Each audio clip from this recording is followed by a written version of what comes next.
No tema de hoje, nós iremos estudar a respeito da morte.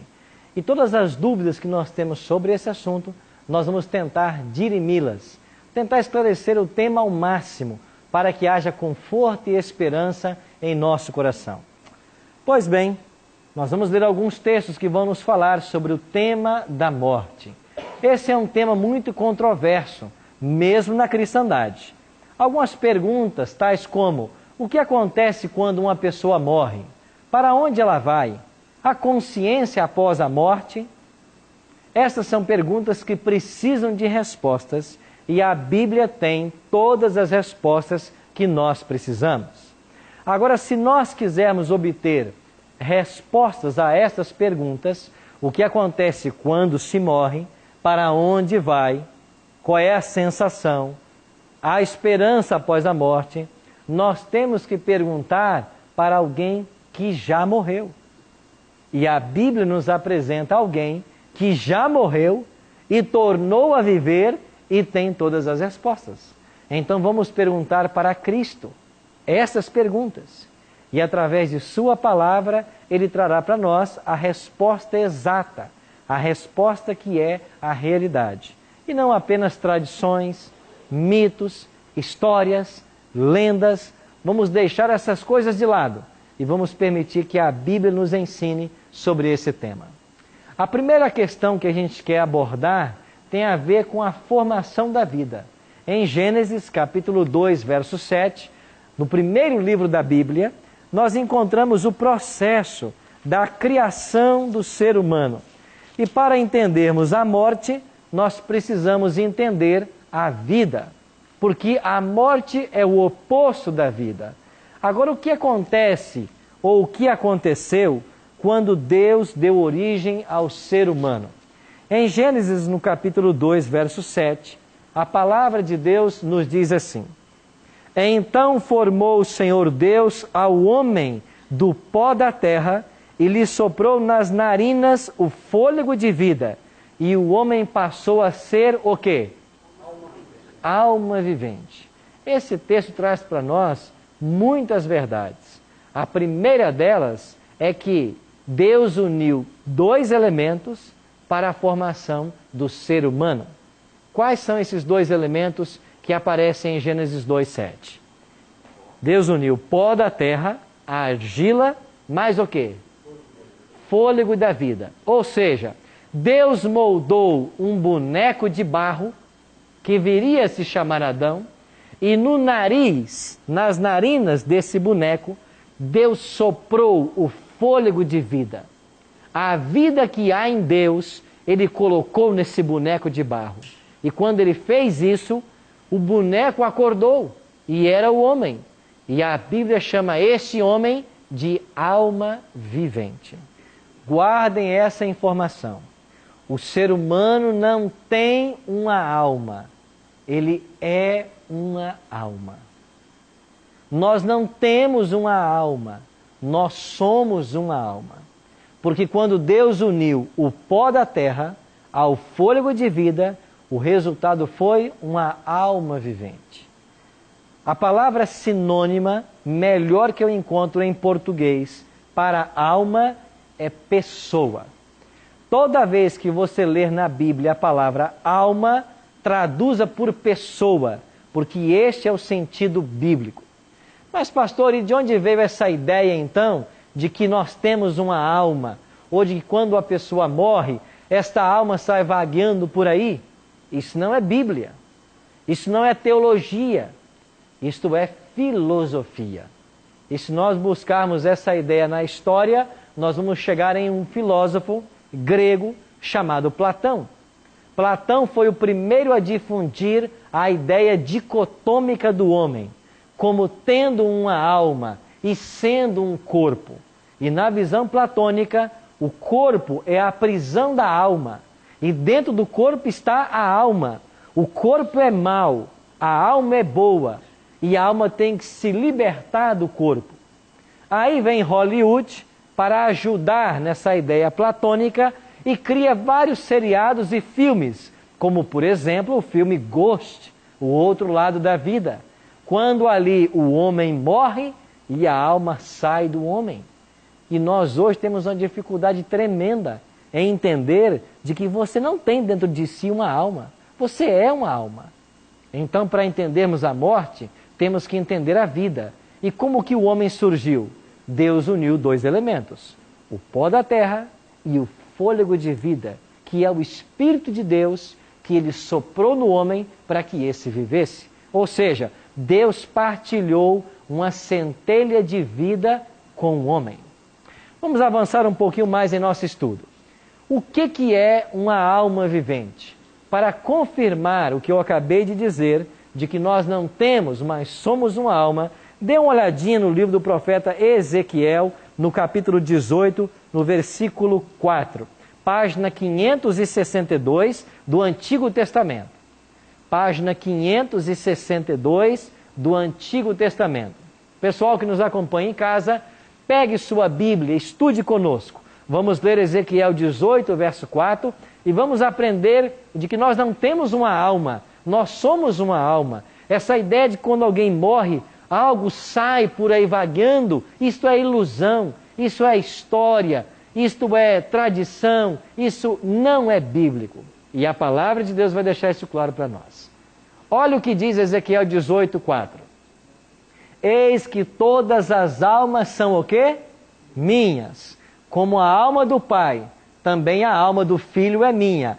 E a alma que pecar, essa faz sentido você colocar aqui a palavra pessoa? Eis que todas as pessoas são minhas. Tanto a pessoa do Pai, quanto a pessoa do Filho. A pessoa que pecar, essa morrerá. Então veja, aqui não trata a alma como algo imaterial. Não trata de alma como algo esotérico, como algo não físico. Nada disso. A alma aqui é a pessoa, é o Pai, é o Filho. E ainda diz aqui, a alma que pecar, essa morrerá. Ou seja, a alma é mortal. Essa história de que a alma é imortal não é bíblica. A alma que pecar, morrerá. A pessoa que pecar, morrerá. Com isso, nós descartamos um monte de falsas ideias por aí de vida após a morte. Quando alguém morre, vai para algum lugar, quer seja céu, quer seja purgatório, nada disso a Bíblia aprova. Ivan. Só quem morre tem lembrança do que fez na terra? Eclesiastes capítulo 9, verso 6. Vamos ler então esse texto? Bem no meio da Bíblia, Eclesiastes capítulo 9, versículo 6, Ivan. E vamos ver então a sua pergunta. Página 463. Página 463. Você que nos acompanha em casa, eu não sei qual é a paginação da sua Bíblia, mas vamos ler Eclesiastes 9, versos 5 e 6, para respondermos a pergunta do Ivan. E a pergunta dele foi, a pessoa quando morre, ela tem consciência de alguma coisa? Olha o que a Bíblia responde. Porque os vivos sabem que hão de morrer, mas os mortos o quê? Não sabem o quê? Coisa alguma. Nem tampouco terão eles recompensa, porque a sua memória jaz no esquecimento. Verso 6. Amor, ódio e inveja, para eles já pereceram. Para sempre não teres parte em coisa alguma do que se faz debaixo do sol. Então a Bíblia começa declarando assim, porque os vivos sabem que hão de morrer, mas os mortos não sabem coisa alguma. Por que os mortos não sabem coisa alguma? Vá para João, capítulo 11. Vá para o Evangelho de São João, capítulo 11. Dê uma olhadinha no que Jesus falou nesse capítulo. Página 87 do Novo Testamento. Lá no finalzinho da Bíblia. Página 87 do Novo Testamento. João, capítulo 11. Isto dizia e depois lhes acrescentou. Nosso amigo Lázaro fez o quê? Adormeceu, mas eu vou fazer o quê? Despertá-lo. Você pode depois ler com mais tempo esse texto, mas João capítulo 11 registra a história da morte de Lázaro, um dos amigos de Cristo. E alguém trouxe o recado para Jesus. O teu amigo está doente. Jesus demorou em atender o pedido E quando Jesus foi até a casa de Lázaro, ele já estava morto há 4 dias. E ele usa a expressão aqui: nosso amigo Lázaro adormeceu, mas eu vou despertá-lo. Foi o próprio Cristo quem comparou a morte a um sono. E o apóstolo Paulo fez a mesma coisa. Em 1 Tessalonicenses 4,16, lá diz de que os que dormem ressuscitarão. E em 1 Coríntios 15, 51 em diante, diz que aqueles que estão dormindo no pó, eles ressuscitarão. Ou seja, biblicamente, a morte é comparada a um sono. Ou seja, você dormiu na noite passada 8 horas, 7 horas, e não viu o tempo passar. Assim acontece, Ivan, com os mortos. Quem morreu há 1000 anos, ele não sabe quanto tempo se passou. Porque o morto não sabe contar tempo. Então a pessoa morre e ela vai, no mesmo instante, ressuscitar. Ou na primeira ressurreição, que é a dos salvos, ou na segunda, que é a dos perdidos. Ademar. Se não existe alma, vida após morte, com referência a um médium, Chico Xavier, o exemplo, só para me matar essa curiosidade. Um homem autor de inúmeros, diversos livros, né? E ele psicografava. E como era aquilo? Não existe alma? Ele não falava, se comunicava com os mortos? Ok. Muito boa a sua pergunta, Ademar. Não só o caso que você mencionou, mas quantos casos nós conhecemos de pessoas que supostamente conversou com quem já morreu? Bom, à luz da palavra de Deus, os mortos não sabem de coisa nenhuma. E nós vamos ver daqui a pouquinho que Deus condena aquele que pretende conversar com os mortos. Agora a pergunta é, se ele não fala com os mortos, se os mortos não têm consciência, quem é que está trazendo toda essa informação? Já lemos em Eclesiastes 9, 5 e 6, de que os mortos não sabem de coisa alguma. Jesus comparou a morte a um sono, ou seja, a inconsciência após a morte. Nós, todavia, devemos ressaltar que nós cremos na vida após a morte. Só que a vida que nós cremos após a morte será dada somente na volta de Cristo. Agora, e uma pessoa assim que ela morre, ou quem já morreu, pode voltar para se comunicar com os vivos? Não. A Bíblia diz que não. Se eles não podem, com quem esses videntes conversam? Vocês se lembram de que quando nós estudamos aqui um tema sobre a queda de Lúcifer, a origem do mal no universo, nós aprendemos em Apocalipse capítulo 12, versículo 4, de que Lúcifer, quando foi expulso do céu, ele arrastou a 1/3 dos anjos de Deus? Esses anjos que foram expulsos do céu, nós chamamos hoje de demônios. E eles estão espalhados pela terra. Esses anjos caídos, eles têm toda a informação de qualquer ser humano. Eles sabem detalhes das nossas vidas, porque muitos deles estão aí para investigar a nossa vida, para saber qual é o nosso ponto fraco, para saber em que área eles podem nos atacar. E esses anjos caídos podem trazer para qualquer pessoa uma informação que somente a pessoa saberia. Eles podem. Então, se biblicamente quem morreu não volta, e se a informação que está sendo dada é verídica, só pode haver uma fonte dessa informação. Esses anjos caídos, que estão trazendo essa informação para manter multidões na ignorância do que a Bíblia ensina sobre o tema. O que acontece com a pessoa no momento da morte? Aqui em Gênesis 3,19, leia comigo aí. A pessoa quando morre, o que acontece com ela? Gênesis 3,19. No suor do teu rosto comerás o teu pão, até que tornes a terra, pois dela foste formado, porque tu és pó, e ao pó tornarás. Então, o normal é que as pessoas sejam sepultadas. Agora, a Bíblia não diz nada contra a ideia de se cremar uma pessoa, por exemplo. O certo é que o milagre da ressurreição fará toda a recomposição da pessoa que se salvar. Então nós não precisamos estar preocupados com o destino que o corpo terá uma vez que a ressurreição trará essa pessoa glorificada em perfeito estado. Ok? Um outro detalhe. A palavra de Deus nos diz de que existem pessoas que dizem conversar com os mortos. Eu já antecipei de que os mortos não conversam com quem está vivo. Essa prática não é aprovada na Bíblia, Demar. E aqui está o texto.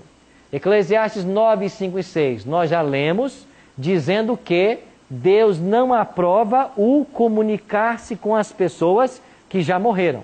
Por que não? Porque essas pessoas não sabem de nada. Elas não têm parte com os viventes. Então vamos adiantar porque esse texto nós já lemos. Eclesiastes 9, 5 e 6. Agora vamos para Deuteronômio 18. Aqui está uma advertência que Deus faz.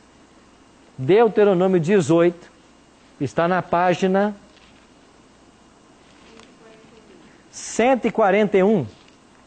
Exatamente, página 141, Deuteronômio 18, página 142. Vamos ler os versos 10 em diante. Deuteronômio 18, 10 a 12.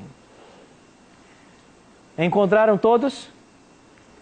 Não se achará em ti quem faça passar pelo fogo o seu filho ou sua filha, nem adivinhador, nem prognosticador, nem agoureiro, nem feiticeiro, nem encantador, nem necromante, nem mágico, nem quem consultem os mortos.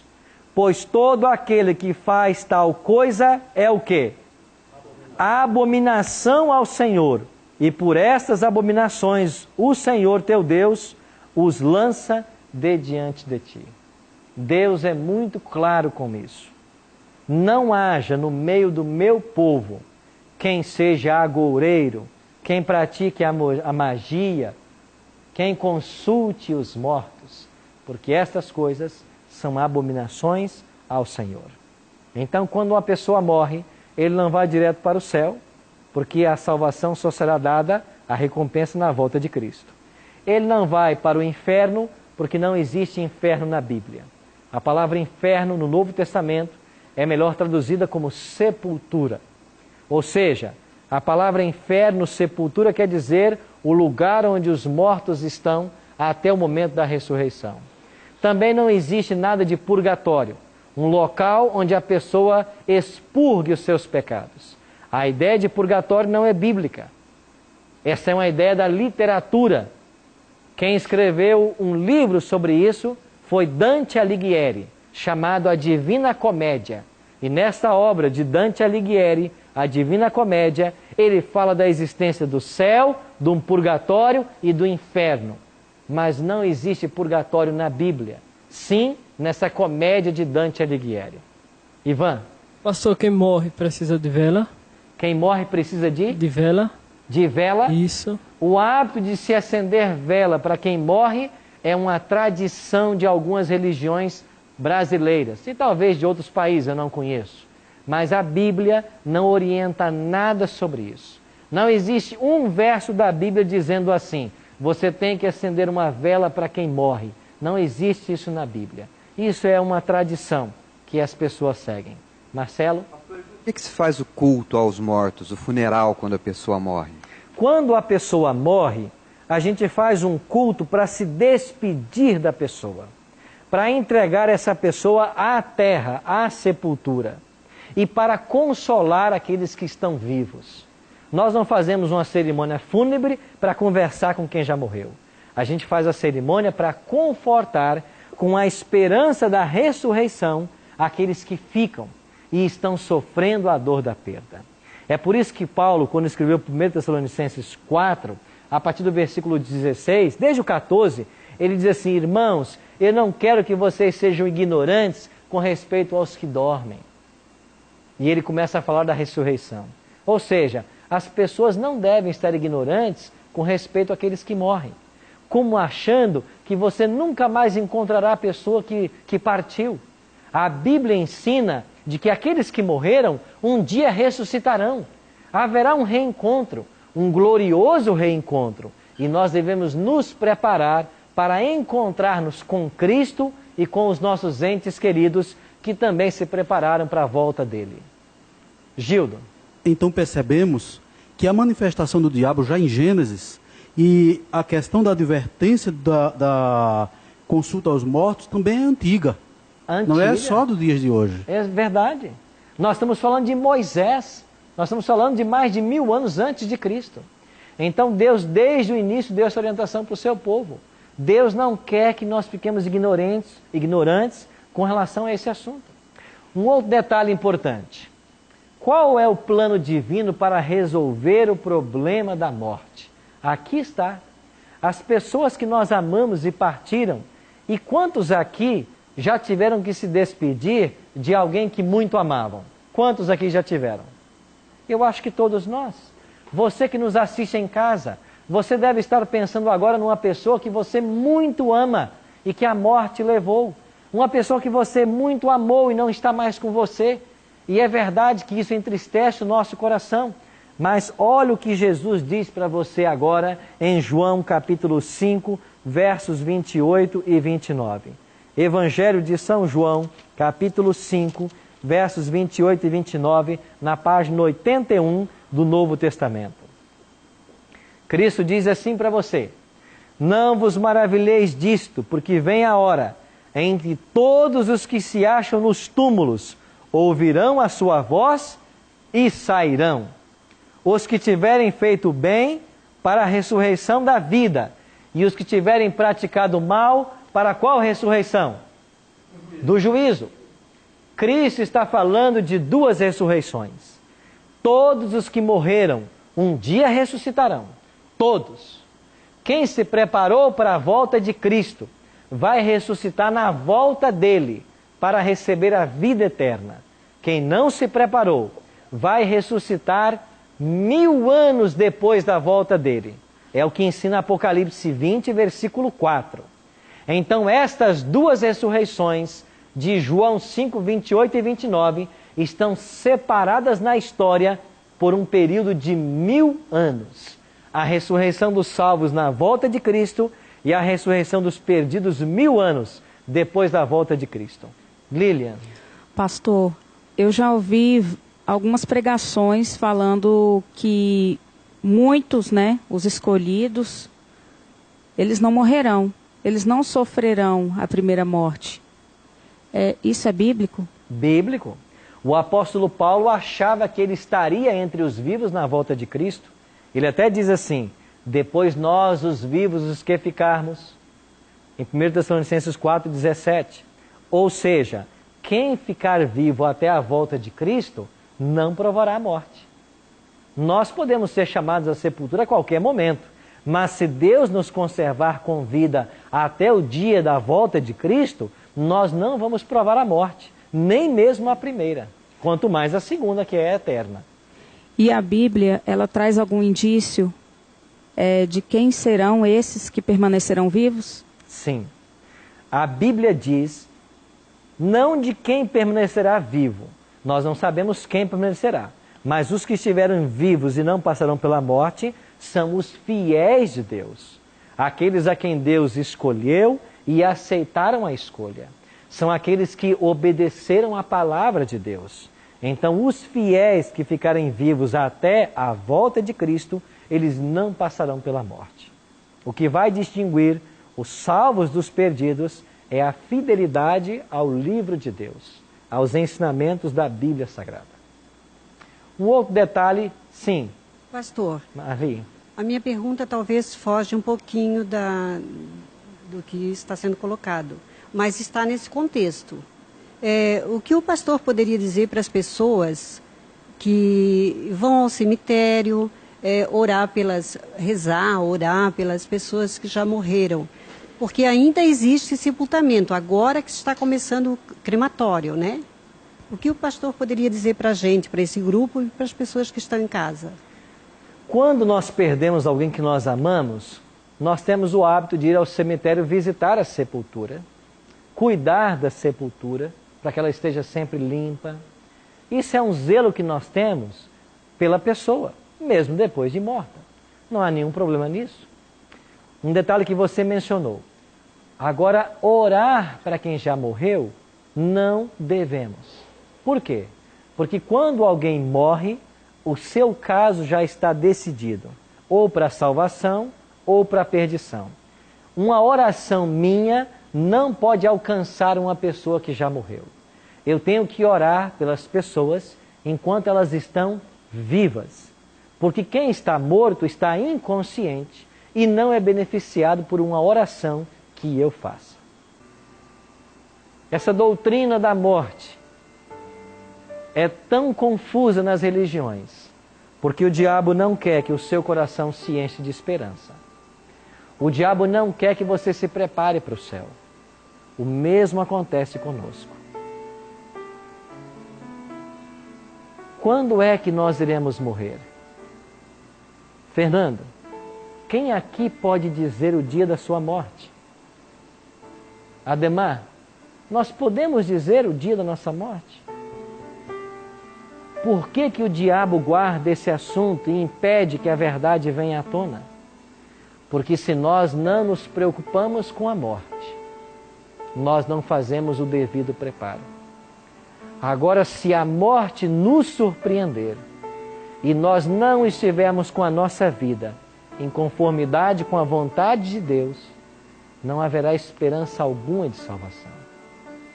Não é só a brevidade da volta de Cristo que deve me levar a uma decisão por Ele e a um preparo. É o fato inesperado da morte. Nós não sabemos quanto tempo ficaremos vivos sobre essa terra. Na primeira edição desse programa eu falei de minha família com orgulho e eu nunca imaginaria de que no mesmo sábado que o programa sobre a morte foi ao ar na TV, foi o sábado que eu estava sepultando meu irmão. Justamente quando a lição da morte foi ao ar, eu estava sepultando um irmão querido. Naquela ocasião, eu pude dizer para os presentes, e quero dizer para vocês aqui, a morte não é o fim. Mas para aqueles que não estão se preparando, significa o selamento para a perdição. Eu e você não temos tempo a perder. Eu quero orar por vocês agora e por todos que estão em casa, para que nós encaremos a religião e a Bíblia com seriedade, que não brinquemos com as coisas sagradas, que as verdades que estamos aprendendo aqui coloquemos em prática, porque se a morte nos chamar, ou se Cristo voltar e nós brincamos de religião, nós poderemos passar não só pela primeira morte, mas pela morte eterna. Mas a nossa esperança, ela se centraliza neste momento em que Jesus voltará e os mortos em Cristo ressuscitarão. As famílias serão integradas mais uma vez e nós nunca mais nos separaremos. Essa é a esperança que eu carrego em meu coração. E eu quero convidar você para carregá-la também.